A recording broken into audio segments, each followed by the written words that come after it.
Muitas pessoas hoje em dia se acham super saudáveis e que não precisam da medicina. Podem até ter razão, mas será que estão realmente com razão? Aparentemente, fisicamente, não precisam de cura. Alguns praticam esportes, outros têm uma alimentação saudável e se consideram saudáveis, mas não sabem que estão tão doentes quanto qualquer outro que se encontra em uma cama de um hospital, enferma de uma AIDS ou de um câncer ou de qualquer outra doença contagiosa que pode nos levar à morte. O pecado é a pior doença que o ser humano poderia ter. Não há doença pior que ele na vida de um ser humano, pois nenhuma outra doença pode trazer tanta dor e sofrimento quanto o pecado. Todos nós somos pecadores, não há um justo sequer na terra. Por isso Jesus manifestou-se a nós para que nós pudéssemos nos reconciliar com o nosso Deus Todo-Poderoso e nos livrar dessa doença que pode nos levar à morte eterna.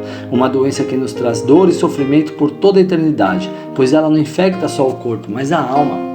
A Bíblia Sagrada nos conta uma história de uma mulher adúltera. Fisicamente e aparentemente, essa mulher era saudável e muito formosa aos olhos dos homens, e era muito desejada por eles. E um dia ela foi pega adulterando, e todo o povo reuniu-se e lançaram-se sobre ela e a pegaram, para que fosse julgada e morta, pois pelas leis de Moisés ela deveria ser morta por apedrejamento, pois naquela época era assim que agia o povo por certos crimes e atos das pessoas.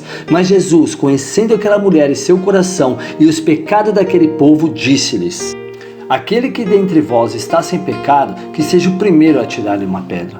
Todas aquelas pessoas retiraram-se rapidamente, um a um, desde o mais moço até o mais velho, ficando somente Jesus e a mulher. Então Jesus disse: mulher, onde estão eles? Ninguém te condenou? Disse a mulher: ninguém, Senhor. Então Jesus disse: eu também não te condeno. Vai e não peques mais.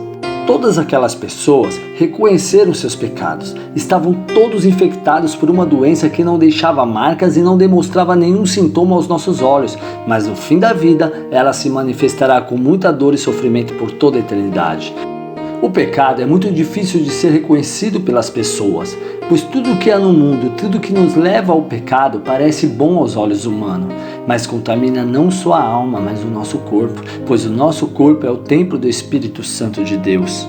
Cigarros, drogas, bebidas, prostituições, maldade, ódio, desprezo, acepção de pessoas, luxúria, riquezas, soberba, ganância, difamação e muitas outras coisas que Satanás tem colocado no mundo para matar, roubar e destruir vidas nos leva ao pecado. Infelizmente, nos dias de hoje, as pessoas estão cada vez mais cegas pelo inimigo, quanto os próprios cegos de nascença.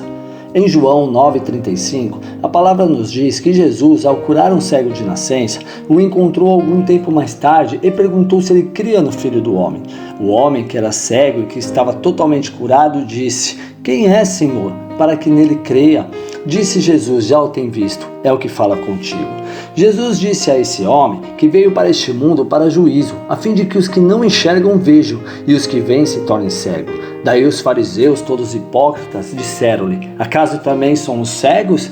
Respondeu-lhe Jesus: se fosseis cegos, não teríeis pecado algum, mas porque agora dizeis, nós vemos, subsiste o vosso pecado. Jesus usou essa situação em que indivíduos o respondiam de forma tão diferente para ensinar sobre cegueira e visão.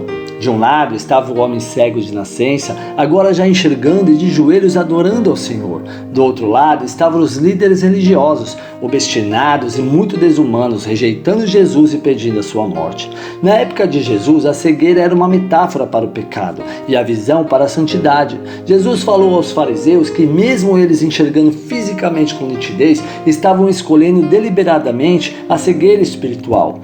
Hoje temos a oportunidade de ter essa visão através da sua palavra e não sermos mais enganados por Satanás e seus demônios. É através do Espírito Santo e da sua palavra que conhecemos a verdade, o caminho e a vida, que é o nosso Senhor e Salvador Jesus Cristo.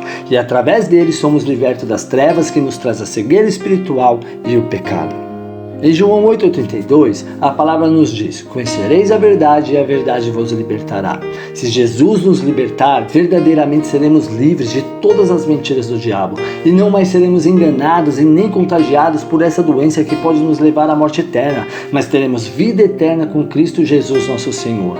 Conecte sua vida agora mesmo com Jesus Cristo e o aceite como seu Senhor e único Salvador, pois Ele é o nosso Deus maior, o nosso Deus melhor, e não há outro Deus tão justo justo, fiel, misericordioso e bom como Ele. Não deixe Satanás vos enganar e levar sua alma para o inferno. Seja liberto agora e creia em Cristo Jesus. Arrependam-se dos seus pecados e confessem-os para o nosso Deus, que é fiel e justo para lhe perdoar todos os pecados. Em Isaías 43:25 a palavra diz: Eu mesmo sou o que apago as tuas transgressões por amor de mim, e dos teus pecados não me lembro. Deus é o único que pode nos perdoar por todas as nossas iniquidades, e somente através de Jesus e do Espírito Santo de Deus é que somos sarados. Deus abençoe a todos.